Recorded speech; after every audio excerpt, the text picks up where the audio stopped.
Egg బోండాలు ఎలా తయారు చేయాలో చూద్దామండి. బయట బండి మీద ఎగ్ బోండాలు అమ్ముతూ ఉంటారు కదా, 15 నిమిషాల్లోనే చేసుకోవచ్చు. ఎలా తయారు చేయాలో చూద్దామండి. 5-6 గుడ్లని ఉడకపెట్టేసి పొట్టు తీసి పక్కన పెట్టేసి ఒక బౌల్లో, చిన్న బౌల్ తోటి 2 బౌల్ల బేసన్ పిండి వేసుకోండి. బేసన్ పిండిలో ఉప్పు, పసుపు, కారము, సరిపడా సాల్ట్, కొంచెము బేకింగ్ సోడా కూడా వేసుకొని సన్నగా తరిగిన కొత్తిమీర, పచ్చిమిర్చి కూడా వేసేసి బాగా కలిపేయండి. ఇందులో కొంచెం పచ్చిపాలైనా కాచిన పాలైనా కొంచెం వేసుకోండి. ఇప్పుడు కొంచెం అంతా వాటర్ కూడా వేసేసి పిండిని మరీ పల్చగా కాదు, మరి దొడ్డుగా కాదండి, కొంచెం ఇడ్లీ పిండిలాగా కలిపేసుకొని హీట్ అయిన ఆయిల్లో ఒక్కొక్క ఎగ్గుని ఫ్రై చేసుకోవాలి. ఫ్రై చేసుకునేటప్పుడు మంట ఫ్లేమ్ని కొంచెం మీడియం ఫ్లేమ్ కానీ లో ఫ్లేమ్లో కానీ వేసి కాల్చుకోండి. హై ఫ్లేమ్లో పెట్టారంటే త్వరగా నల్లగా మాడిపోతాయి.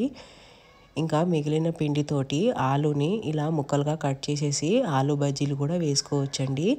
చాలా బాగుంటాయి టేస్టీగా. పిల్లలైనా పెద్దలైనా చాలా ఇష్టంగా తింటారు. లైక్ చేయండి, షేర్ చేయండి. ఇంకా మీ ఫ్యామిలీ అండ్ రిలేటివ్స్కి కూడా షేర్ చేయండి, సబ్స్క్రైబ్ చేయండి. మరో టేస్టీ అయిన రెసిపీతో ఉంటా. Bye bye.